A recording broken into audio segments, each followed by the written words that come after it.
तो वीणा का मतलब होता है, भागवत में ध्यान से सुनो, नारद बजावे पराणों की वीणा, नारद सुनावे पराणों की गाथा। और अगर मैं अपने प्राणों को बजाने लग जाऊं आज इस मंच से, तो हमारी बहनों का प्राण भी बजने लगेगा, टन टन टन टन टन। क्यों? जुड़े हुए हम आपस में। आपस में क्या है? हम जुड़े हुए हैं।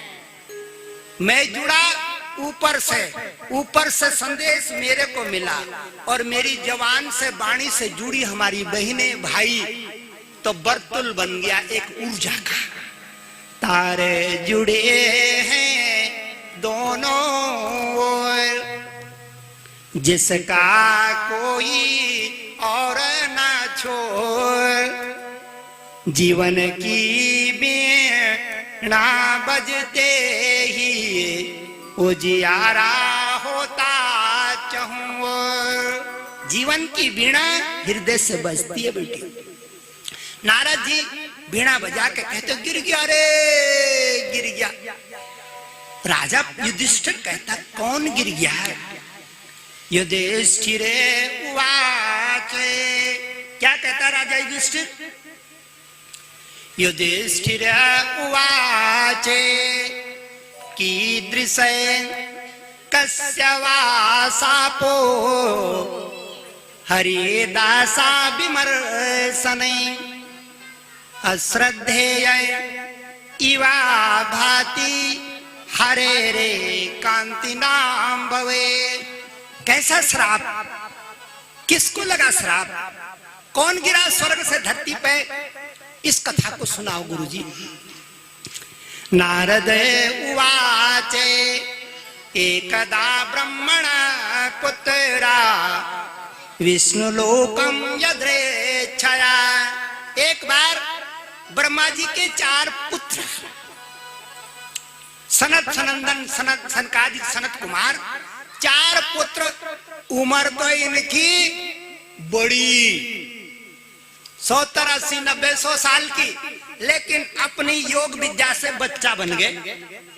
जिसको योग विद्या आ जाती है ना, वो अपनी उम्र को थाम लेता है। भाई ना होगा तो 60 साल का, और आपको दिखाई देगा 30 साल का, होगा 60 का 30 साल। क्यों? योग विद्या से वो अपनी उम्र को रोक देता है, उसके अंदर ऊर्जा ठीक आदि हो जाती है। पिछली बार ऋषिकेश में मैराथन हो रहा था, तो मैं भी गमछा पकड़ के मैराथन में दौड़ रहा था। मेरे पीछे डिग्री कॉलेज के बच्चे थे।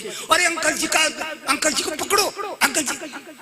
इतनी लंबी जीभ निकाल रहे डिग्री कॉलेज के बच्चे। मैराथन में 16 किलोमीटर की दौड़ थी। इतनी जीभ निकाल रहे। क्यों? बीड़ी पीने वाले, सिगरेट पीने वाले, दारू पीने वाले, स्मोक पीने वाले, भांग खाने वाले, तमाम गंदगी। 2 किलोमीटर दौड़े, जीभ निकल गई बच्चों की। और कुर्ता और पजामा 4-4 हजार का, माँ बाप का 4-4 हजार का, जीभ निकाले कुकर में। तो देखो हम अपने बच्चों को हमको कुछ सिखाना भी चाहिए। खाली पैसा दे दिया और यूनिवर्सिटी में भेज दिया, पैसा दे दिया और इंजीनियरिंग कॉलेज में भेज दिया, वहां जाकर के वो बीड़ी सूत रहा है, कुकर्म गंदी चीजें खा रहा है, अपने जीवन का नाश मार रहा है। 4 महात्मा बैकुंठ में जा रहे थे। तो सुनो, बैकुंठ में जाने के लिए 7 दरवाजे हैं। पहले भी 7, आज भी 7। योग विद्या में वो कौन से द्वार हैं? योग विद्या में कहा है भागवत में कि हमारे शरीर में 7 चक्र होवे, मूलाधारे, स्वादिष्ठाने, नाभि चक्रे, अनहद चक्रे, विशुद्धि चक्रे, आज्ञा चक्रे, सहस्त्र चक्रे। जो आदमी अपनी योग विद्या सीख करके इन चक्रों को भेदन कर दे, उसको बैकुंठ के दर्शन होते हैं। ये योगियों का दर्शन है। भगत का नहीं है, योगियों का दर्शन। 7 दरवाजे हैं। महात्माओं ने पहले दरवाजे पे गए, सोने चांदी की झालर लगी, लोभ का दरवाजा है। दूसरे पे गए, दूसरे दरवाजे पर फूल महक रहे हैं, चंपा चमेली कचनार नारायण का बगीचा महक रहा है। इन्हीं बातों को ध्यान करते हुए भागवत की लीला को ध्यान करते हैं। आज भी हमारे भाई बंद अपने दरवाजे पे फूलों का गमला लगाते हैं, फूलों का बगीचा लगाते हैं, और जिसके घर में जितने ज्यादा फूल होंगे उसके अंदर नारायण के उतने गुण आएंगे। ये कहने का मतलब है। इसलिए फूलों से प्रेम करना चाहिए। जितने ज्यादा फूल लगा सकते हो अपने आंगन में, गमलों में, ऊपर नीचे, जहां भी जगह मिले वहां उसका इस्तेमाल करना चाहिए। दूसरा दरवाजा गोविंद का फूलों का द्वार, तीसरा दरवाजा गोविंद का धिनक तथै धिन धिनकत मृदंगम बाधयते मृदंगम बाधयते। तीसरे दरवाजे पे नौबत बजी रही है। जिसके घर में ढोल दमाड़ा नहीं बजता उसके आनंद नहीं आता। पुराने जमाने में घर में ढोल बजाना जरूरी था। यह गंधर्व विद्या है, यह प्राचीन विद्या है, यह मनुष्य के जीवन के आनंद को जगाने वाली विद्या है। चाहे बड़ा ढोल हो, छोटा ढोल हो, तबला हो, ढोलकी हो, डमरू, कुछ भी हो, यह नाद है। इसलिए मेरी बहनों, जब मौका लगे तो नाद सुनना भी चाहिए और नाद बजाना भी चाहिए। ढोल के खूब बजानी चाहिए। डिकड़ी डिंग डिकड़ी डिंग डिकड़ी डिंग। उम्र बढ़ती है, 1-8 साल और जी जाएंगे हम। उम्र बढ़ती है, शक्ति बढ़ती है, आनंद बढ़ता है, ज्ञान बढ़ता है, भक्ति बढ़ती है और अपनत्व बढ़ता है। कमला ने ढोलकी बजाई और बिमला ने और बजा और बजा और बजा, प्रेम बढ़ गया ना दोनों में। इसलिए ये काम जरूर करना चाहिए। भागवत में लिखा है, तीसरे दरवाजे पर नौबत बज रहे, चौथे ये योग विद्या के 7 द्वार हैं। मूलाधार पे क्या होता है आपको सुना दिया।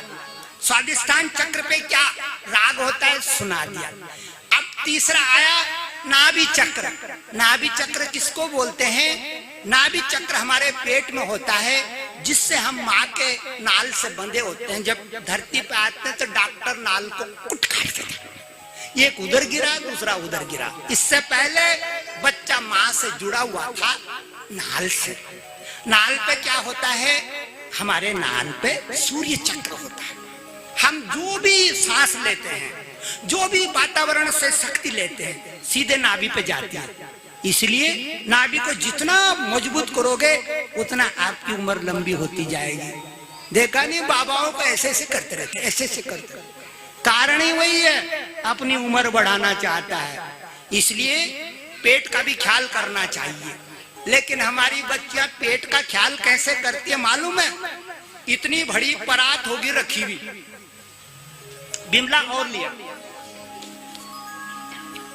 4 रोटी खानी है तो खा देगी, 12 तो वजन तो बढ़ना ही है ना। अति भोजन आदमी को गिराता है उसके कर्मों से। इसलिए भोजन उतना करो जितना हमको जरूरी है। अति भोजन की देखो, कुछ माताओं को देखते ना। एक दिन एक माता को हमने देखा, मौसी अंदर से आ गई, इतना मोटा चमड़े का पर्स लेके खड़ी हो गई। 3 रिक्शे वाले देख के ऐसे भागे, बोले ना ये बाबा 20 रुपए देगी तब भी नहीं ले जाऊंगा, 20 दे दे, 10 किराया था, बोले 20 देगी। मौसी को अपनी बस का मरना है क्या? मौसी जब रिक्शे में बैठी तो रिक्शा वाला वैसे ही घिसते घिसते वहां तक चला गया। तो किसकी कार्यस्थानी है? पेट की। अति भोजन, भोजन प्यारा, भोजन प्यारा। इसलिए भोजन में ममता मत करो, उतना ही खाओ। अब हम शाम को 2 रोटी खाते हैं, हमारे भाई जी महन जी को पता है क्यों खाते हैं, जितना कम खाएंगे उतना ठीक रहेगा, तो ज्यादा खा के कोई लंबी उम्र नहीं हो जाएगी। तीसरी बात, महात्मा आगे गए महात्मा, तो इन्होंने क्या देखा कि सातवें दरवाजे पे दो द्वारपाल सोने की छड़ी लेके बैठे हैं, एक का नाम है जय और दूसरे का विजय। उन्होंने कहा ए नंगो, नागा बाबा को क्या कह रहे हैं, चार महात्मा नंगे। नागा बाबा को अरे शर्म नहीं आती तुमको, नंगे होकर के अंदर जा रहे हो, अंदर माँ बैठी है लक्ष्मी, खबरदार लंगोट बांध के तो आते, भागो यहां से। आगे नंगे माँ के दर्शन करने के लिए। महात्माओं को क्रोध आ गया। महात्माओं ने कहा ए द्वारपालो, ए जय और विजय, शर्म तो तुम्हें नहीं आ रही है, जो दर्शनार्थी हैं उनका तिरस्कार कर रहे हो, उनको भगा रहे हो, मंदिर में उनको दर्शन नहीं करना देना चाह रहे हो। हम तुम्हें श्राप देते हैं, ए द्वारपालो जय और विजय, जाओ 3 जन्म तक राक्षस हो जाओ। अब तो रोने लगे। पहले जन्म में बने राक्षस हिरणाक्षर हिरण्यकश्यपु, दूसरे जन्म में बने रावण और कुंभकर्ण, तीसरे जन्म में बने शिशुपाल और दैत्य भी। पहले जन्म में हिरणाक्ष और हिरण्यकश्यप। नारद जी कहते हैं युधिष्ठिर, ए जनता जनार्दन सुनो, सुनो आज की कथा। नारद वाचे ततस्तो, ध्यान से सुनना है, उसकी कथा आ रही है जिसके 10 मुंड थे। कितने मुंड थे? 10। नारद जी कहते हैं ततस्तो राक्षसो जातो केशिन्याम विश्रवसुतो, रावण कुंभकर्णश्चे सर्वलोकोपतापन। रावण और कुंभकर्ण की कथा है। कितना बड़ा सुंदर परिवार में जन्मा था ये रावण। और कभी भी ख्याल कर लेना, प्रभु की न जाने कैसी लीला है, अच्छे आदमी के घर में उतना उपद्रवी पैदा हो जाता है। आज भी अच्छा भला आदमी उसके